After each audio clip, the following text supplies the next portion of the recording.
গল্প মনে পড়ে গেল। একসময় একজন ফেরেশতা এসে এক লোককে বলল, আমি তোমার উপর খুশি, তুমি যা চাইবে আমি তোমাকে তাই দেব, তবে একটা শর্ত, যা তুমি চাইবে আমি তোমাকে সব দেব, তবে তোমার প্রতিবেশীকে দেব তার দ্বিগুণ। লোকটা বলল, একটা রোলেক্স ঘড়ি আমার চাই। ফেরেশতা তাকে রোলেক্স ঘড়ি দিয়ে দিল। প্রতিবেশী দুটো রোলেক্স ঘড়ি পেল। লোকটি বলল, একটা মার্সিডিজ গাড়ি আমার চাই। ফেরেশতা তাকে মার্সিডিজ গাড়ি দিল। প্রতিবেশীকে দুটো মার্সিডিজ দিল। লোকটি বলল, একটা সুন্দর বড় বাংলো চাই। ফেরেশতা তাকে সুন্দর বড় বাংলো দিল। তার প্রতিবেশীকে দেওয়া হলো দুটো সুন্দর বড় বাংলো। লোকটি পরে বলল, দয়া করে আমার শেষ ইচ্ছাটা তুমি পূরণ করে দাও। কি সেটা? আমার একটা চোখ তুমি নষ্ট করে দাও, যাতে কিছু আমি চোখে না দেখতে পাই।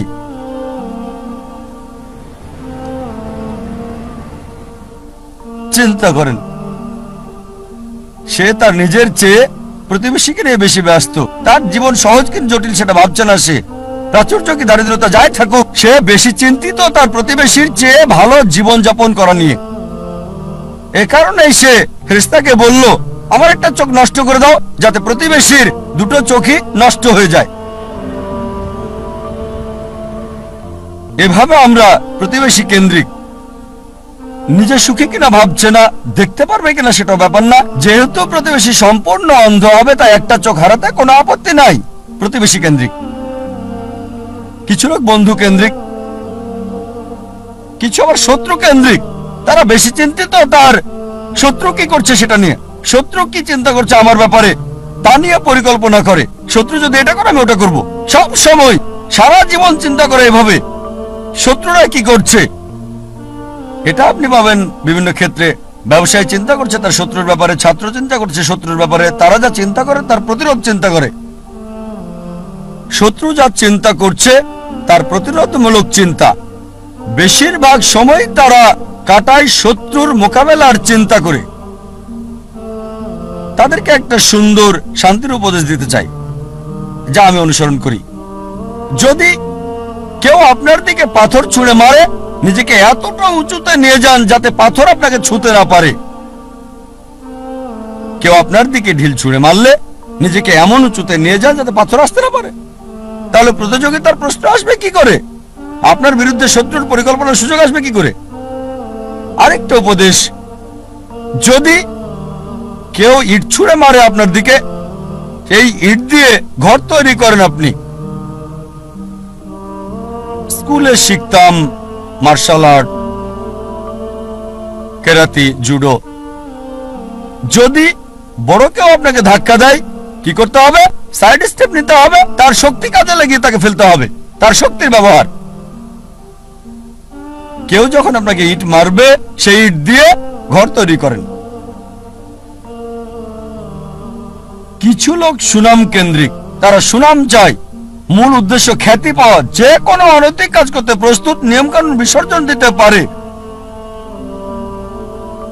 কিছু লোক তারা হচ্ছে ভোগবাদী।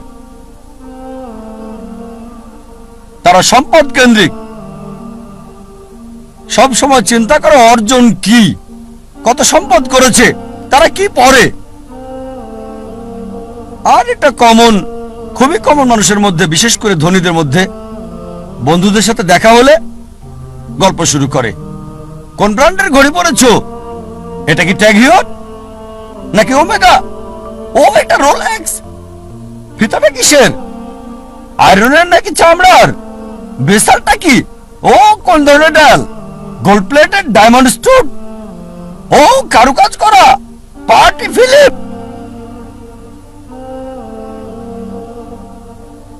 ধনী লোকদের অধিকাংশেরই এটা একটা ঘড়ি থাকে না, অনেকগুলো ঘড়ি। আর চিন্তা করে, ঠিক আছে আজকে এই ঘড়িটা পরলাম, পরের দিন পরবো না বন্ধুদের কাছে যাওয়ার সময়। এভাবে চিন্তা করে সময় পার করে কোন অনুষ্ঠানে কোনটা পরবে। একইভাবে গাড়ির ব্যাপারেও কথা বলে। তোমারটা কি গাড়ি? BMW, Mercedes, Porsche, Rolls Royce, Maybach, Bentley, designer, এভাবে সময় কাটায়, প্রায় করে থাকে, যেহেতু এটা তাদের আইডেন্টিটি। এই ঘড়ি না পড়লে তাদের কে চিনবে? এই গাড়িতে না চড়লে, মার্সিডিজ বা বিএমডাব্লিউতে না চড়লে তাদের কে চিনবে? এটা আইডেন্টিটি। বড় শহরগুলোতে দেখবেন লোকদের কমন চিত্র। ধনী লোকদের দেখবেন তারা কথা বলে, আপনার ঘড়ি কি, কোন শিপের মালিক, উঁচু লেভেলে কোন জেটের মালিক, আমার ব্যক্তিগত জেট আছে, কতগুলো ইঞ্জিন। লোকজন হয়তো ভাববে আমি কিভাবে এসব খুঁটিনাটি জানি ঘড়ির ব্র্যান্ডের ব্যাপারেও। আপনারা জানেন আমার পেশা, আলহামদুলিল্লাহ, সৌভাগ্য বা দুর্ভাগ্য, আমি যে পেশায় আছি আমি সব শ্রেণীর লোকদের সাথে মিশি, একেবারে ভিখারি থেকে রাজা পর্যন্ত। আল্লাহ আমাকে দয়া করেছেন, ভালো অথবা মন্দ, আমি চারপাশের লোকদের সাথে মিশি, ভিখারি থেকে রাজা পর্যন্ত। আর যে সুযোগটা আমি পাই কোন বস্তুবাদীর সাথে যখনই কথা বলি, আমি চেষ্টা করি দাওয়াত দেই, তাদের বলি কোনটাকে ভিত্তি করে আমাদের জীবন আবর্তিত হচ্ছে। বিভিন্ন মানুষের ভিন্ন ভিন্ন কেন্দ্র রয়েছে।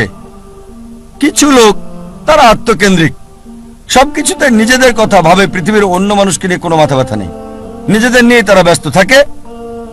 কিভাবে জীবনযাপন করবে অন্যদের নিয়ে চিন্তা করার সময় নেই, তারা আত্মকেন্দ্রিক। কিছু লোক পরিবার কেন্দ্রিক, তাদের সারা জীবন পরিবারকে ঘিরেই কেটে যায়। তারা যে কোনো নিয়ম ভাঙতে বা গড়তে প্রস্তুত, হোক সেটা সঠিক কিংবা ভুল, পরিবারকে সুখী করতে। তাদের মূল উদ্দেশ্যটা হচ্ছে পরিবারকে খুশি করা। কেউ হয়তো পিতামাতা কেন্দ্রিক, কিছু হয়তো পরিবার কেন্দ্রিক, স্ত্রী কেন্দ্রিক বা স্বামী কেন্দ্রিক, কেউ হয়তো সন্তান কেন্দ্রিক। দেখবেন কিছু লোক পিতামাতাকে খুশি করার জন্য যে কোনো কিছু করতে পারে। তারা তাদের জীবনের সব নিয়ম কানুন পিতামাতার পছন্দ অপছন্দের ভিত্তিতে হয়। আল্লাহ কোরআনে বলেছেন, সূরা লুকমান অধ্যায় 31 আয়াত 14, যে আমি মানুষকে নির্দেশ দিয়েছি পিতামাতার সাথে সদ্ব্যবহার করতে। অনেক কষ্ট সহ্য করে মাতাকে গর্ভে ধারণ করেছে, অনেক কষ্ট সহ্য করে তাকে জন্ম দিয়েছে।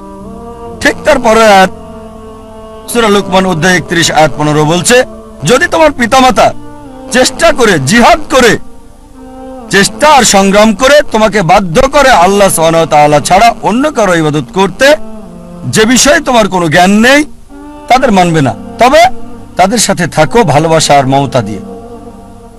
তার মানে আমাদের স্রষ্টা বলেছেন পিতামাতাকে ভালোবাসতে, মানতে হবে, কিন্তু স্রষ্টার বিরুদ্ধে যেতে বললে, আল্লাহ এবং তার চূড়ান্ত নবীর বিরুদ্ধে যেতে বললে তাদের মানবে না। তারপরও তাদেরকে ভালোবাসো, সহানুভূতি দাও, সীমানা আছে। কিছু মানুষ স্বামী বা স্ত্রী কেন্দ্রিক, তারা স্ত্রীদেরকে খুশি করতে চায় বা স্বামীদেরকে খুশি করতে চায়। আর ধরেন কারো স্ত্রী খুবই দামি ডায়মন্ড নেকলেস চাইল, তার দেওয়ার সামর্থ্য নেই, সে কি করলো? ভিক্ষা করলো, ধার করলো বা চুরি করলো, আর ওই ডায়মন্ডের নেকলেসটা স্ত্রীর জন্য কিনে আনলো। তার লক্ষ্য স্ত্রীকে খুশি করা। কিছু লোক সন্তান কেন্দ্রিক, সন্তানদের খুশি করতে চায়। অনেক সময় দেখা যায় হয়তো কারো ছেলে বিদেশে গিয়ে লেখাপড়া করতে চায়, সে যে বিষয়ে ভর্তি হতে চাচ্ছে সেটা অপ্রয়োজনীয়, এটা তাকে দুনিয়াতেও সাহায্য করবে না, আখিরাতেও সাহায্য করবে না। তারপর কারণ ছেলে বিদেশে পড়তে চায়, এই লোক সম্পত্তি বন্ধক রাখে এবং ছেলেকে আমেরিকাতে পাঠায় আর বলে আমার ছেলে তো আমেরিকায় পড়ছে, যদিও তার লক্ষ্যটা হচ্ছে সে ছেলেকে আমেরিকাতে পড়াবে। আসলে উদ্দেশ্যটা কি? জীবনটা কোন কেন্দ্রিক? কিছু লোক যারা হচ্ছে সমাজ কেন্দ্রিক। আমরা জানতে চাই আমাদের পরিবারের বাইরের লোকজন কি চিন্তা করে, এভাবে পুরো জীবনটা সমাজ কেন্দ্রিক হয়ে যায়। কিছু লোক প্রতিবেশী কেন্দ্রিক, প্রতিবেশীর সাথে প্রতিযোগিতায় লিপ্ত। একটা সত্যর সন্ধানে সত্য যখন আসে মিথ্যার ঠিকই বিলুপ্ত হয়। আসসালামু আলাইকুম ওয়া রাহমাতুল্লাহি ওয়া বারাকাতুহু। আমি মোহাম্মদ সুজিব দাদা আপনাদের সামনে আসলাম আবার নতুন কোনো ভিডিও নিয়ে। ভিডিওটি ভালো লাগলে বেশি বেশি শেয়ার করে মানুষের মধ্যে ছড়িয়ে দিবেন, কারণ এই ভিডিওটির কারণে মানুষ উপকৃত হতে পারে। আল্লাহু গফুর, আল্লাহু রহিম, আল্লাহু ইউহিব্বুল মুহসিন।